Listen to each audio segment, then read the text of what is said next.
Well, hello everyone, and welcome to the Power Up by PNM podcast hour in partnership with the Hispano Chamber of Commerce, featuring some of our community's favorite leaders and small business owners. So plug in your favorite device, grab a sack lunch and your favorite beverage, and join us every Tuesday at noon to meet the movers and shakers in our community that are not letting anything hold them back.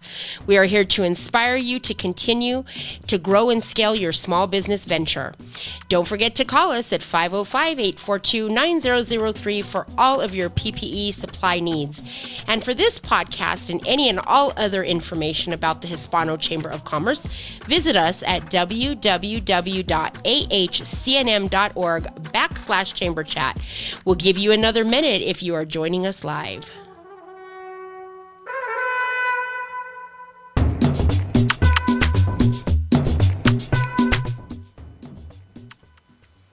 Good afternoon, everybody, and welcome to Powered Up by PNM. We are excited to have our guest with us today, and I'll get to him in just a second. Real quick, just want to go over some current and upcoming events that we have this week, especially with the Chamber. One is our Get Crafty, which is Thursday. It's travel and tourism, which is a huge topic here in New Mexico, so we're excited for that. It's going to be at Cantero on Thursday, July 8th from 5:30 to 7:30. If you haven't, please register now, and we hope to see you out there. We also have this weekend a staycation. It's walking a tour of Nob Hill murals. It is put on by our own CC Marquez here, so we're excited about that. That is the 10th from 3 to 5:30, so please register for that as well. We still have PPE going on. So Monday through Friday from 9 a.m. to 1 p.m., call to schedule a pickup time. Get some PPE boxes from us. You must be a small business under 50 employees, must conduct business inside the Bernalillo County and Albuquerque city limits, and must provide business information to us. You can register online as well. And next week on our podcast, we'll have Tyler Chavez, the GM of Valley Fence Company, with us. And any other events, you can always go onto our website, ahcnm.org, go to our community calendar events, check on there, and we have a ton of stuff going on. Whether it's next week, this week, or the next month, we are jam-packed, so we're excited to see you guys out there. Be sure to visit. But yeah, let's get started. Let's go and have our guest introduce himself. Sir? Yeah, thanks, Joey. My name is Mike Kivitz. I'm a Hispano Chamber board member. I am the CEO Emeritus of Adelante. Excellent. So Adelante, and there's many facets to Adelante, right? There are. It's a very complicated organization. It's hard to give an elevator speech for. Yeah, absolutely. Well, we'll get into it a little bit here in the next hour or so. So what's your position there again? I am now CEO Emeritus. As of April 1st, I retired as CEO. I'm still with the organization. Like, hey, wait a second. Wait, why is there applause going on there now? Ernie is in the room. Ernie's spirit's in the room. I can tell that. Yeah, I retired as of April 1st, and I'm with the organization for the remainder of the year on a very part-time basis, more like special ops. That sounds like the best position. Basically, the liaison, the person they call in when they need something, but you don't have to be there all the time. So you just got back from vacation too, right? You were able to do it? I did. That's what retired people do. That's right. Yeah, yep. I can't wait. Only 30 some more years for me, but congratulations on that. How do you feel about, I guess, kind of leaving your role? It's a process, I can imagine, and you have till the end of the year, you said? It is a process, and I never thought, retirement's kind of a strange thing to contemplate, and I never thought I'd be quite as good as it as I think I may turn out to be. I think I got a real talent for it. That's good. I'm jealous. Lots of golf, I hope? I do not like golf. I do not play golf. Interesting. No. Fishing, anything? No. I'm trying to, I've got to reinvent myself here. I'm not sure what I'm doing, but right now the days are full, and it's fun. It's fun. I'm sure you'll stay busy. You stayed busy throughout your career, done tremendous things. Adelante does great things. What big things you guys have going on now? I mean, I guess pick a facet of it and then go from there. There's a number of interesting things going on right now. Our seniors programs, we originally started serving people with disabilities, and then in the last 6-7 years, we branched out into other disadvantages, people with other disadvantages, and seniors. So we are opening, we've got a few senior homes open right now. They are really nice. They're really small. They're different environment than most seniors go to. They are small, home-like settings, not large settings, much more what a lot of people want and don't have available to them. Okay, that's awesome. And how'd you get started in the business? How did all this? A classified ad. Really? Yeah. Actually, we knew we wanted to live in New Mexico close to 45 years ago. So I was finishing up an internship in Oklahoma. We could pack everything up. That paid a whopping $3,900 a year. I didn't have any place I had to be. We were newly married for a year. We threw everything in the back of a U-Haul, came on out, and been here ever since. And you were with Adelante that whole time? Yeah, I worked for 6 months. I worked for Bernalillo County Mental Health Center, and I had a master's degree, but was having trouble getting in there, and I did. I answered a classified ad for a little organization called Teaching Home, and they had 6 staff and they had 6 clients, and that's what they hired me as program director. They had an executive director, so we were a little top-heavy in administration. But I think the plan was to put me in. I didn't realize it at the time as executive director after I survived 30 days. So that's it. And I've been there since. No ambition. No one will hire me, so I've kind of plateaued and just stayed. That's right. That's deserving. I got to say thank you to the crowd here. This is It's amazing one of the crowd. better crowds I've done on any of the podcasts that I've done. You guys are beautiful. And so for Adelante, how long has Adelante been in business? Adelante's been in business for, I think this will be our 43rd year coming up. Yeah, let's see. It was, we started in 78. Yeah, 44th year will next April. Oh, wow. And what is the markets that you serve? In terms of geographic markets, we're really statewide. We've got a number of different programs throughout the state. In terms of the people that we serve, there are people with disabilities, there are people with disadvantages, and they're seniors. In terms of business markets, we're really rather complicated. For a nonprofit organization, you think of a small, pretty homogeneous organization, but we also have a lot of government contracting. We do Medicaid funding, Medicaid waiver, United Way, you name it. We try to tap into every funding source that's out there. Yeah, so every market's your market. Every market is our market. As long as there's an unmet need out there, then we'll go for that. Perfect. Couldn't have said it better myself. That's actually leading to my next question, but you answered it. What's your proudest achievement in your career? Surviving.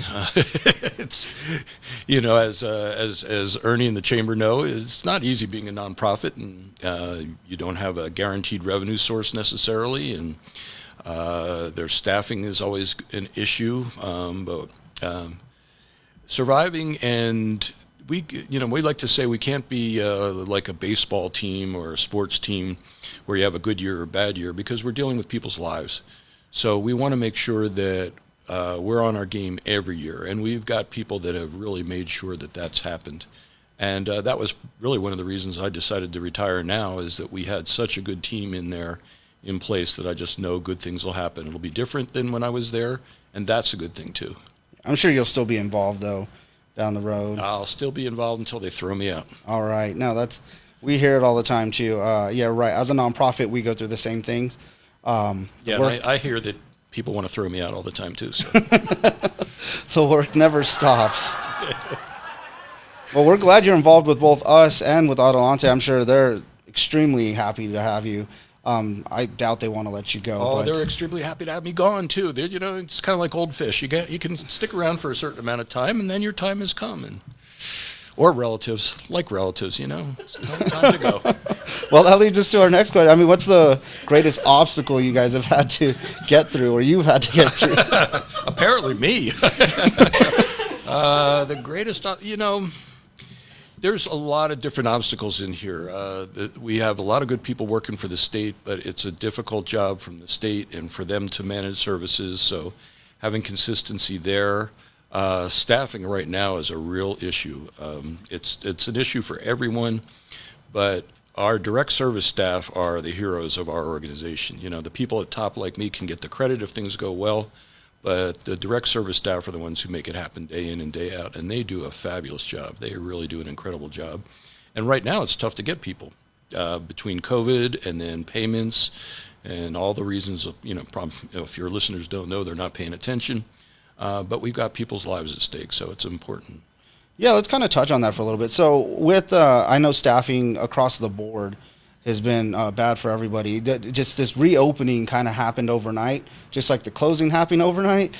So people are trying to readjust and get back to, I guess, whatever normal they had. I don't think we'll ever go backwards, and people shouldn't think about going backwards to that. But moving forward, we need to do it as a community. What positions and, what can you tell us about staffing and your needs there so we can get that out and kind of help with that? That's a great question, Joey. I appreciate that question. And really, we've got all kinds of positions. A lot of direct service positions, a great way to get in if you want to make a difference in the world. We have vacancies, particularly in our day services programs, because those are the ones that had to be closed down. We have some residential programs, and those, by and large, stayed open with a lot of restrictions during all the COVID lockdowns. We've got some great management positions. We're a longevity organization. People, if you've been there 5 years, we still call you new. And we've got a lot of people who have been around for 15, 20, 30 years. And in all levels of the organization. So it's an attractive place to work, and we've got a lot going on by way of diversity. And in fact, Rebecca Sanford, our new CEO, has really made some wonderful hires and increased already good diversity even more. That's great, honestly. I think a lot of people are scared getting back into the job market. What if it happens again? What if the second variant hits and we're going through it all over again? But you look for companies and positions like that to where there is longevity and where there's a need for that business during the time, what's considered essential or what was considered essential. So if you're looking to build a career, a long-term career, and you want that longevity, Adelante is the place to go. You can start now, and I'm telling people, get in now. Don't wait till September. A lot of people wait until September, but guess what? Those people in September, you can be managing them, and you can move yourself up very fast in a company. They're looking for that right now. You understand completely, Joey. It's a lot of people, after they've been there for a while, they've shown themselves to do a good job, and by a while, I'm not talking about years and years. I'm talking about a reasonably short time.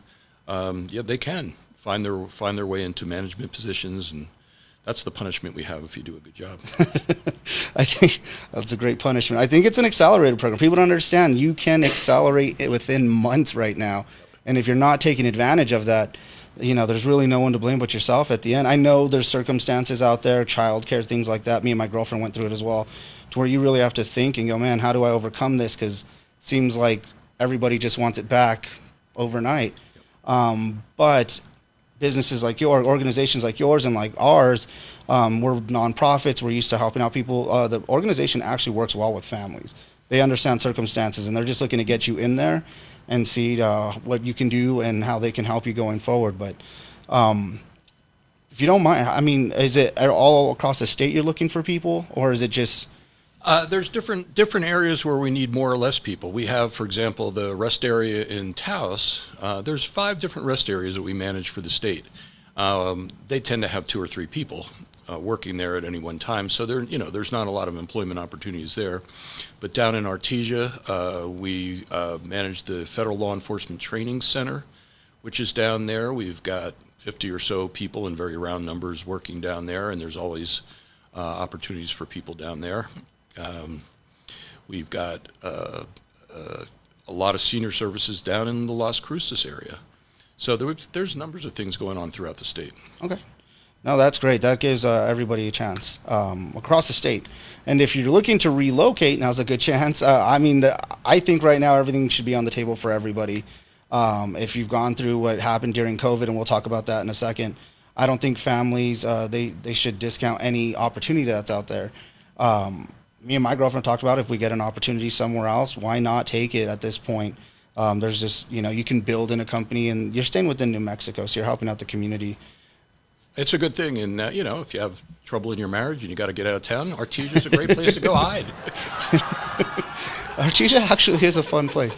I know some people down there. So during COVID, how did the pandemic affect you guys as a whole? I know the staffing was a big part, but We had really, I'm so proud of the people, and I can't take really any credit for it. The people who are in charge of our direct services, Raina Chavez, Brian Ammerman, people who work for them, really did a great job of closing things down that needed to be closed down, keeping open what we were allowed to keep open, making sure that people were safe. For us as an organization, we're so diversified. In some ways, some things worked out better because some of the programs that we do that are very marginal or even lose some money were some of the ones that had to be shut down. So we were kind of fortunate that way. But other programs had a very much increased costs because you have a lot more overtime and things like that. So it was a mixed bag. It was a very mixed bag for us and a lot of work, and people did a great job with it. Yeah, we use the word pivot here, and I feel like every organization was using that word. I'm over the word pivot, but Yeah. I like to say, we adapted well. I pivoted once, but now I had to get a new knee because of it, so I don't pivot anymore. Well, you don't have to going into retirement. Now you can That's just right. hang out. That's right. So what innovation strategies, changes occurred in the response to the pandemic? What do you guys have new, just going based off of what happened? Innovation as far as adjusting to the pandemic, or, I mean, we did a lot of what other organizations did. I'm trying to think of anything unique that we might have done, but, we went to virtual day programming for our people, which is very difficult, especially people with intellectual disabilities. It's hard for them to relate to a computer screen, but we had remote programming going on. We had certain supports for staff that were available. We did the same things pretty much everyone else did. Well, I mean, you guys did a lot more. There's a lot of places that didn't have that innovation, and they didn't adapt well, and they struggled. There's some that are still struggling. They're trying to come out of it, and they're still trying to go back to we call the old ways. Just a year ago, 15 months ago, what's considered the old ways. For me, I respected what happened for a lot of businesses during COVID because we saw a lot of creativity and innovation come out of it. These hybrid models, I think, are the future. I don't think we should turn our backs on them. I love in person. Obviously, the chamber, that's what we do, is in person. That's where we thrive best. But it is nice to still do some of our programs like the Alberthal and some other things virtual and have that ability. Our marketing team did a wonderful job of getting us ready for that. And so something we went through, but I know you guys kind of went through the same thing. Well, as a board member, that's one of the things I'm proudest of there's many things I'm proud about this chamber, but you all did an incredible job of staying open, being available to people, being available to membership throughout the whole pandemic. I mean, really, it was just amazing how board meetings went, and then hearing all the different kind of services you guys were able to keep going. So congratulations to the staff. Oh, we appreciate that. And a lot of it had to do with, our programs team, our marketing team. I got brought on in September, and so I got to come on during a lot of changes. And I came from a different background. I was very sales-oriented, ops management, and just to kind of see everybody come together motivated me to do my part and my team. And I think the golf tournament was a huge success this year, our education excellence. Just how we grew over that time, I don't ever want to look back. I don't know what back was for the chamber, but I don't ever want to, because I think the future is just so bright for us. No, I'm a little disappointed about having in-person board meetings now because, it's kind of fun to do board meetings in your underwear, but I like the in-person just because we get the extra food when you guys are done, so those are great. But yeah, no, I miss sitting at home just putting on a button-up shirt, and then when I'm done, Oh, you don't even have to wait till the end of the meeting to have a glass of wine. You can even do it during the meeting. So I think that kind of improved our meetings quite a bit. Yeah. Well, hopefully we'll do a hybrid version. We'll let you have some at-home time. We'll bring you in when we need you. But I don't think. Hopefully, after this interview, I'll be allowed to stay on the board. But it's. Oh, you will. We're going to make sure of it. We'll do our part. Yeah, the fight doesn't stop. We'll make sure of it. I haven't started work on Ernie yet. So. Real quick before we take a break, what advice would you give to our members that are trying to grow their business? Use resources like the Chamber. The Chamber has so much going on, and there's a number of other organizations too, AED and others, that have things for businesses, for local businesses, for small businesses. And I think people think that groups like the Chamber and some of the other organizations out there are really for new business coming in. And yeah, new business is important, but more important than new business is the businesses that are here in town right now. We can get as much growth out of the businesses we have in town and buying local and shopping local. And, the variety of programs that the Chamber has here are just impressive. So use those. Absolutely, and use them all together, I would say, too. Partnering with some of those other organizations has been huge for us during this time.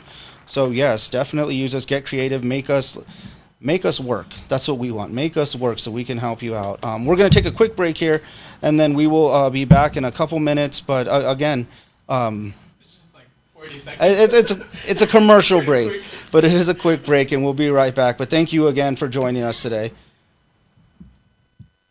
New Mexico has long been a land of potential. We could be this, we might do that, someday. For renewable, affordable energy, someday is today. The PNM parent company is merging with Avangrid, a national leader in clean energy. We'll continue to invest in technology and energy infrastructure benefiting the state. We'll make 100% carbon-free energy by 2040 possible, while keeping bills affordable. New Mexico is more than a land of dreamers. We're doers. Laugh at me, so I got used to that. We're back. We are back. We're having such a good time in the podcast booth here. Sorry, you're going to get some comments, you're going to get some background noise, but that's because we are enjoying ourselves here at the Chamber. It's topics like this, though, how you were successful in business, what advice you have for the businesses, especially as a board member. Our members want to hear from you. That's a big thing. I just talked to the Hobbs Hispano Chamber of Commerce. They were here about a week ago. And one thing that they said that's really helped them through this time, because they're a little bit smaller, is the interaction with their board. So it is something that we've been talking about here, and seeing it happen more and more has been great. We understand you guys are running major businesses and organizations out there in New Mexico to help our community, but we love the fact that you're a phone call away. So we appreciate that from you, to be able to come do things like this. Joey, I'd encourage people to not only join the Chamber, businesses not only to join the Chamber, but consider taking the time to be a board member, because when you're a board member, you're reaching out to the community in a lot of different ways, and that's got to be good for your own business and good for your own visibility. It's a great way to do something good for a really useful, good organization while doing something good for your own business. And I believe in the law of karma. What goes around comes around, and you do the right things, and the right thing happens for you too. So. Absolutely. And we're a community. Well, New Mexico, Albuquerque, if you're from New Mexico, live here, we understand the importance of community. So I think getting involved is the first step.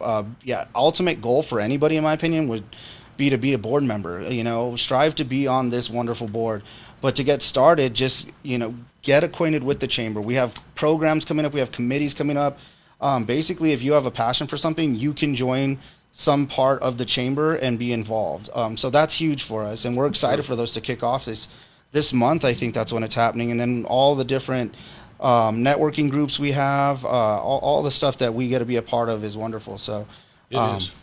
hopefully we get to see more participation. We're seeing a lot right now. We're seeing a lot of people reach out. I'm sure you've talked to people. I know people are just calling us now saying, what can we do to get involved? And we love that part. But going back, we talked about the business side. Let's get to know you a little bit.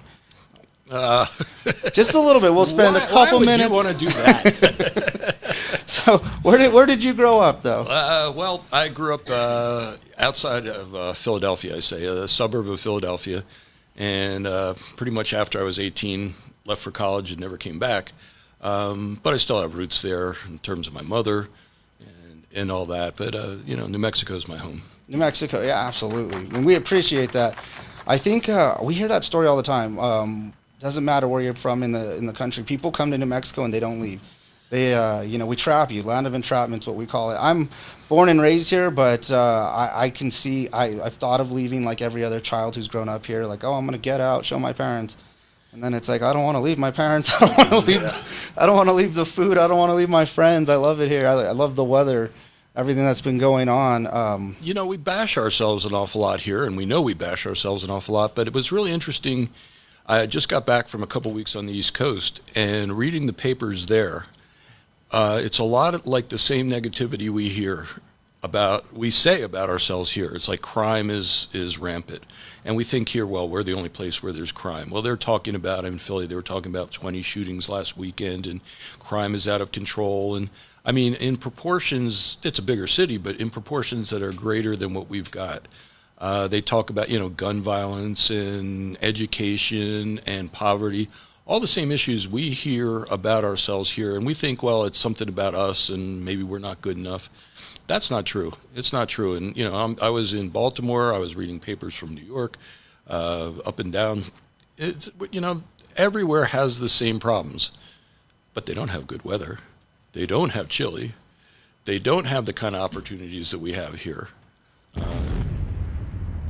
I agree.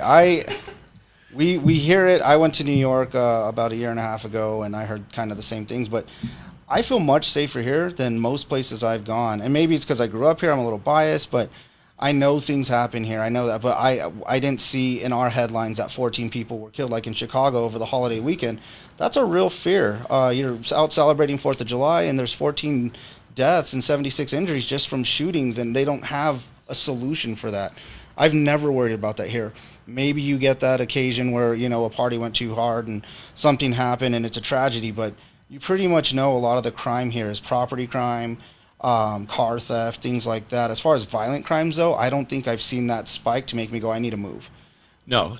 And this, like I say, the sub-message we give ourselves, the subliminal message I think sometimes we give ourselves is that other people have the solution, we don't have the solution. It's a we're not good enough kind of a thing, a little chip on our shoulder. And we are. And other places don't have the solution. And you always hear about things going better. I know for our field, in the disability field, we're one of the better places in the country, our disability programs. But you hear people inside the state talking, and it's as if we were at the bottom of the barrel, and we're not. I mean, we were number one in the top 10 for a lot of services for people with disabilities, people with intellectual disabilities, employment, other kind of things. No one talks about that. But what they will talk about is, the assumption that there's something wrong with what we're doing. Not true. No, and I'm glad you brought that up. I didn't know that. Honestly, I didn't know we were in the top 10 for, years in that field. I know New Mexico's done a lot of great things. We have a big military presence. Our hospitals are, second to none. Our medical program at UNM is outstanding. Our agricultural program at NMSU is great. I am a golfer, so I love to praise the golf weather here and all the beautiful courses. Even if you're terrible at golf or fishing or anything, you can just stand out there and soak it all in and go, man, I am proud to be a New Mexican and I don't want to leave. It's the place. It is the place. It's still nicely undiscovered as far as I'm concerned, which, everyone wants to be. If you're not from here, you want to be the last person in. And I understand. I drive around and I get frustrated because I'm starting to see more and more license plates from other places. We got Texas, Arizona, and California. I just see them everywhere. That's tourists. That's tourists. We don't let them live here. Yeah. Colorado, I guess I'm used to Colorado more or less because we share a lot of the same, the mountain range and stuff like that. So we're always going back and forth. But I'm starting to see more and more people settle in New Mexico, and I'm seeing these license plates, and I'm like, oh, the message is out, despite the rumors out there. When people come here, they obviously like it because then they don't want to leave. Or it's like, how do we get over there? There's job opportunities, the weather, the people. We're coming up on the best season New Mexico has to offer, which is fall. Yep. That is event season, not just for the chamber, but for New Mexico. That is the best food, the best weather. That is the balloon fiesta, state fair. I'm excited, and I think everybody's been waiting from last year for all this to happen. So I can't imagine how much fun it's going to be. And we've got the number one Hispano chamber in the country right here in Albuquerque. Yeah, that's right. Big, beautiful campus. We're a part of a lot of these events, and we do these events for our members and for our community to get involved so they can see that there is an option for them in their small business and outside of the business and just helping them grow, that they have a place for their family to go to. And we get a lot of that on our daycations, our staycations. That whole one room at a time initiative brings a lot of families together and the community together, and we're happy to be a part of that. And I'm sure as a board member, to see it grow from when it started last March to what it is, because those things happened during COVID. That's how they were created. True. So how do you feel about the progress of those initiatives? Because we got to keep them going, in my opinion. I think we've got some momentum, and we're going to keep that momentum going. I think we're going to be, we're moving in the right direction, and people all over are saying, how, what can we do to diversify our economy? What can we do to make Albuquerque a better city, New Mexico a better state? There's so many different things going on there now. And this chamber is right in the middle of each and every one of those. So I think that's, I think we're moving in the right direction. I agree. And I think one thing that's been great for us is the reach out that we've had through our Be Well and M program with Be Well and M, our partnership with them, to where we can go statewide now. And we've rebuilt a lot of good partnerships with our other chambers, Hispano chambers across the state and in other states and cities, which is huge because we want them to notice us and we want them to be able to come in and enjoy our economy. A weekend here is a great time, and we go out there. So we have some great things in the works that we're very proud of, but it wouldn't have happened without the support of our board, our staff, and the creative minds that make up Albuquerque. People come to us with an idea. I think the one thing we do wrong is we don't say no all the time when we should, but it's to benefit our community. If you come up with an idea, we're going to say yes, and as hard as it's going to be to get it done, usually we get it done and we do it right. But because of that, our chamber's at where it's at, and we're super excited. We wish we could have opened this week to the public. We had to push that back a bit. I don't know if you've been next door. It's like 110 degrees because the air conditioner went out. We're lucky enough to be in the cool side of the building, and we're blessed to have 2 buildings where we can do that. Yep. And not only that, but we're not going to lose so much tax revenue starting next year, and people traveling up north. One Sweet is finally makes it out there. People feel differently about that, but I can tell you in Colorado, I think they kept saying don't do it because, and it's an experiment up here because they're bringing in good dollars and they're bringing in good tourism, and I think that's going to be one more attractive feature for. Yeah, and you hear that too. I've heard it too. These places have their problems. Everywhere has their problems. Every business has its problems. If we're worried about some of the things that have come with Colorado, that Colorado had to endure, we've dealt with white collar crimes for how long? And those get swept under the rug, but because they've had a couple run-ins with some things up there. All in all, though, it's done great for the community and great for the state, and we're going to be blessed when it's us going through that. And we've had a strong community of advocates for it for a while that I think have been putting things in place, and now they get around. I know this weekend, walking around, it was a different feeling out there. People felt more free, more liberated to be themselves, and they didn't have to hide. And that's really big. That's the first step in acknowledging that this was something that probably should have happened a while back, but we needed the right things in place for it to happen. No, I think we've done things the right way. I mean, people have been upset about the restrictions, and I watched one guy get thrown off the plane because he would not wear his mask, and the people next to him complained, and he as soon as the stewardess's back was turned, he took it off and berated them, and he ended up off the plane and out. But you want to be safe, and you want people to be safe, and we've got a lot of poverty here, and we've got a lot of people who, we've got to care for each other. So, wearing a mask for a little bit, even if it was a few weeks longer, getting vaccinated, it just doesn't make any sense. And the more you look at what's happening in the world, in different places where people aren't getting vaccinated, or in this country even where people aren't getting vaccinated, it's important. We can open it. We can control it more. You can't say I'm pro-business and not get vaccinated. 100%. I think New Mexico also, we had an advantage. One, a lot of people were willing to get vaccinated, and they showed that. And we're continuing to get vaccinated. Yes, there's a group out there who's not, but they're starting to see that it is beneficial. A lot of the people that are getting infected and the deaths being caused across the nation from this new variant are because they're not vaccinated, and there's scientific fact out there showing that. But we're also spread out in New Mexico. We're we're not, Albuquerque's the most condensed area, and even then we're spread out. We're not in New York, we're not in LA, where we're on top of each other. We have room to breathe, room to grow, room to stay away from each other, and I think that's benefited us a lot. No, and Adelante is a good example of what New Mexico has to offer, because we started as a very small organization. We're only in New Mexico, we're not in other states, but we have business throughout the entire state. We're able to diversify into a lot of different areas. The state is very welcoming as far as creating business opportunities for us as a nonprofit. A law was passed which gives us preference, us being nonprofits, that work with people with disabilities to get state contracts as long as we have fair market price and as long as the work is done by a substantial portion of the direct workforce of people with disabilities. And so it's allowed us to grow throughout New Mexico, and it's allowed us to diversify and do a lot of things that, might not have been available in other states.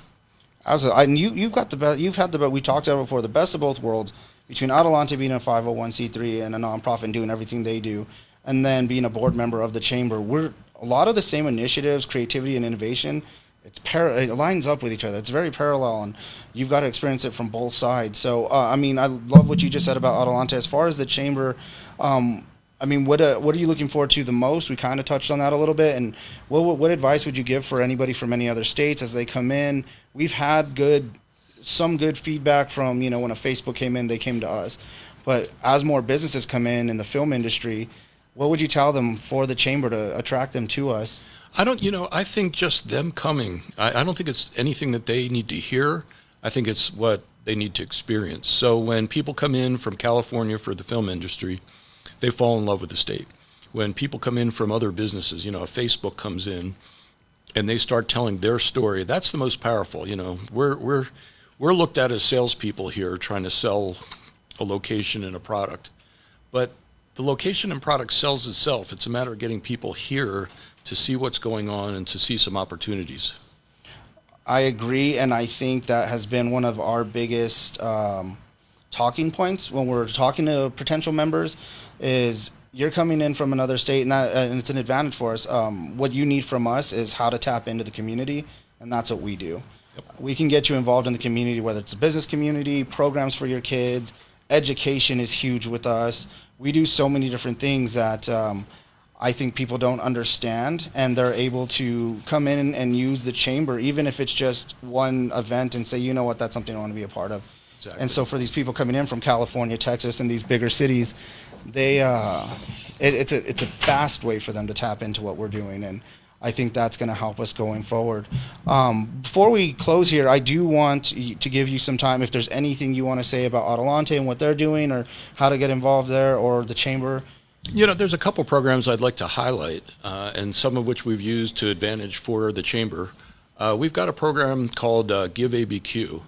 That's physically located down on First Street, just a little bit north of Mountain. And if any listeners have any home furnishings in particular, we collect those and we give them to other organizations that serve the homeless and people who are underserved. That program also houses Back in Use. Back in Use has durable medical equipment, which we clean, sanitize. We've got a couple machines that do that, and we give out for free, free to any individual who needs it. Now, the home furnishings, you have to be referred through a nonprofit that works with the homeless. But the durable medical equipment through Back in Use, you can get for free just by coming on down. If it's a very expensive piece of equipment, we are going to ask for, and we don't know you, we'll ask for some prescription or something like that to stop those few people who would not use it for the proper procedures. But if you need wheelchairs, walkers, canes, crutches, hospital beds, Hoyer lifts, power wheelchairs, we've got those kind of things. If you have that stuff in your garage, which a lot of us do because somebody breaks a leg, an arm, had an elderly parent, you use it once or twice, we get a lot of stuff in with the tag still on it because nobody ever used it. So if you have that stuff, give us a call, donate to us. You can go to backinuse.org, giveabq.org, either one of those two. We have a program called Diverse IT. Get it? Diverse IT. Okay. Oh, you guys are quick. We're getting there. Yeah. And with that, if you have any issues with repairing your computer, bring it in. We're on San Mateo, across from Uncle Cliff's. There's the Diverse IT, computer repair, and training. And so we're doing a lot of training. A number of organizations and a number of government agencies are having us do training for seniors and others who are trying to bridge the digital divide. So we are doing a lot of training on computer usage. on coding, on things like that. And we get a computer. Let me give a shout out to Intel and to a few other places like APS and others that have computers that they refresh every few years. They give them to us. We clean the hard disk or destroy the hard disk if there's security issues. We replace it. We put all new Microsoft software on there, and then we get that out to people with disadvantages and disabilities who need that for free. And we get that out to other nonprofits for free. And in fact, the Chamber just had a nice event for a scholarship event, which is one of the things I'm very proud of each year, as you all know, the scholarships that we give to disadvantaged kids. And we're happy to give some computers out to kids like that. Yeah, that was a great package. It had webcam. It had everything they needed. I was looking at it. I come from kind of an IT background. I was like, wow, what a great package you can give someone. The whole family could benefit from that. So we appreciate that. That was a wonderful, is our Education Excellence Award. And it was a great time. And everybody who gave to that, including Adelante, we can't thank you enough. I'm thinking now about my garage, and now I'm going to go clean and see what I have. Because I know there's stuff. I know there's a guy who works here who has a crutch that he needs to donate. He's been using it for a month now. We say that it's an inside joke, but Daniel, he twisted his ankle, and we're always waiting on him with his crutch. But we've got those little kneely deals where you know one leg is on the floor and the other is I see up those. there. I see those. Yeah, we've got those. You know, we have a couple subsidiaries too. Storehouse, New Mexico is a subsidiary of ours. Oh, wow. About 8 years ago, people don't know that, but about 8 years ago, they had some financial problems, and they asked us to get involved, and then eventually they asked us to manage them. And they're actually a part of Adelante now.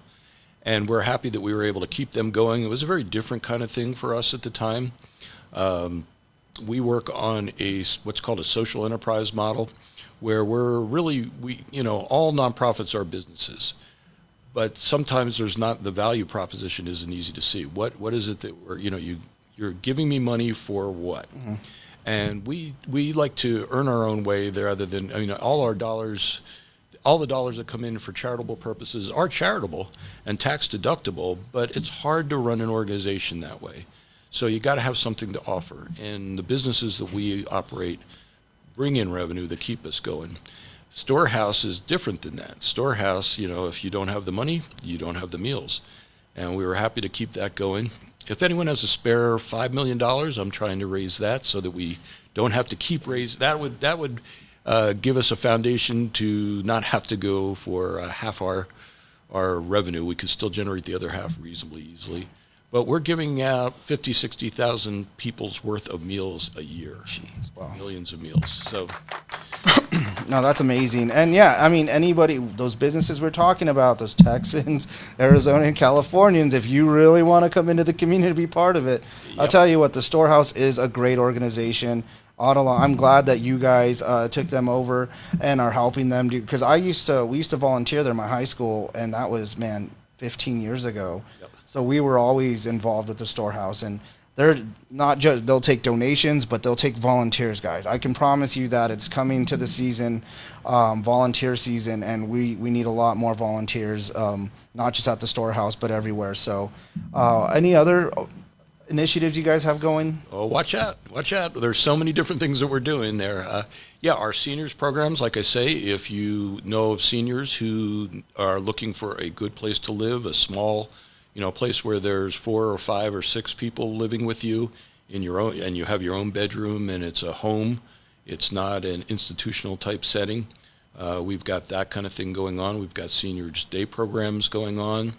If you're a business, we do high-speed printing.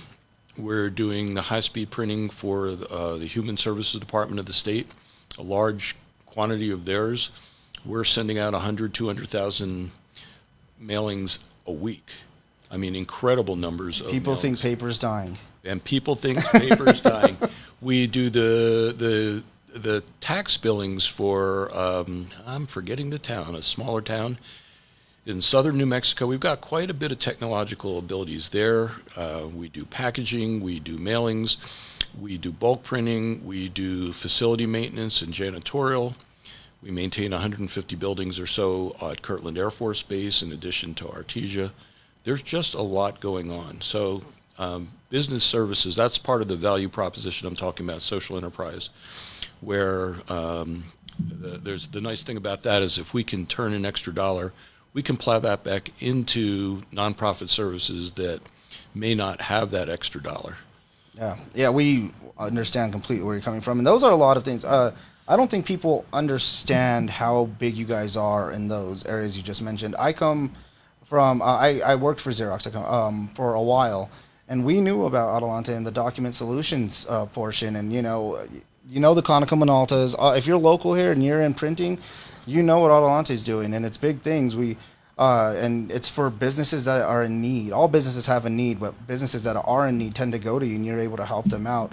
On the printing side, you guys did great things for printing. So, and document destruction and document storage as well. And we're competing with national providers of that. They, we don't knock them, but we're local and we're competing with them. And we've got a warehouse with 40,000 boxes in it right now, and more being added all the time. We work with, we recycle millions of pounds of paper every year. Most everything we're doing is green in some fashion. So, it's an organization that we're very proud of. Absolutely. And for people to get more information, would they just go to the website, or would you recommend, there's so much that they can learn and so much they can get involved in, career opportunities, just different areas that their local business can use a local business. What's the best way? That we've got a great website, goadelante.org. I think .com also works, but I'm sure .org works. We've got a great website. Just click on something you might be interested in. It'll tell you how to get in contact with people. If you're interested in working for Adelante, we have 700-800 people, 900 people working at any one time. We're one of the larger employers, and we're about as large as any nonprofit around, any social service nonprofit around. So we've got a lot of different opportunities in a lot of geographic areas, and we appreciate that. And that brings us right back to the chamber here, because what we do gets magnified by our membership and our participation in the chamber. Absolutely. And we definitely, our partnership continues. We know that's going to continue on. And as nonprofits, we know the struggle, so we back each other up quite well. And just like you guys have opportunities, there's opportunities at the chamber, whether it's employment or just being involved. And I think that's the big thing in our industries as a nonprofit, is just get involved. That's the first step. And then from there, I can promise you're not going to want to leave that sector. It's too much going on, too much of a difference that you can make. So we do appreciate your time. Mike Kivitz, everybody. It was a great time today. I appreciate that. And kind of going based off what we were talking about, getting involved, I just want to mention again that we do have some ways of doing that this week with our Get Crafty series at Cantero Brewery. It's travel and tourism. We have some great speakers you can learn from in the industry. That's July 8th, 5:30 to 7:30. Please register online. You can also just show up. Please come find someone from the chamber, whether they're a board member, employee, staff, whatever it may be. Introduce yourselves, and we'll get you involved. We also have our staycation series this weekend. It is in Nob Hill. It's a great time to be out. We have this cloud coverage thing going on in the afternoon, so to go look at paintings and murals around Nob Hill, 3 to 5:30. Register online. I can't wait for that. And then, like always, the PPE's there. So as you open up, come to us for PPE supplies. We'd love to help you get registered for that, get you set up with some stuff. You shouldn't be buying that if you're a small business. Come to us first. Let us take care of that. Gloves, masks, sanitizers, disinfectants, whatever you need, we have it here. And we did that for a reason. We want to help our community out as much as we can. Thank you to the city of Albuquerque for that as well. And then tune in next week for our another podcast. It's with Tyler Chavez, the GM of Valley Fence Company. And we look forward to that. And we look forward to all the events that are coming up. Go visit us at ahcnm.org. Go on to our community calendar. It's not just our events, but it's the community. It's our members' events. So if you're interested in something someone else is doing, I would check there first. But we do appreciate your time today. And Mike, thanks again for coming on. It's been a pleasure, sir. Thank you, Joey. Joey's an example of the kind of great staff is that the Chamber has here. Joey got notified 3 minutes before this started. He did not miss a beat, did he? Did he, audience? Now there's where the applause needs to come in. He did not miss a beat, and the staff that are here are just fabulous. The staff that aren't here are pretty good, too. We have a great team, and we can't thank the support we have enough. Our board members, our staff, we are very blessed, and we're proud to be part of this community. Thank you guys again, and we'll talk to you next week.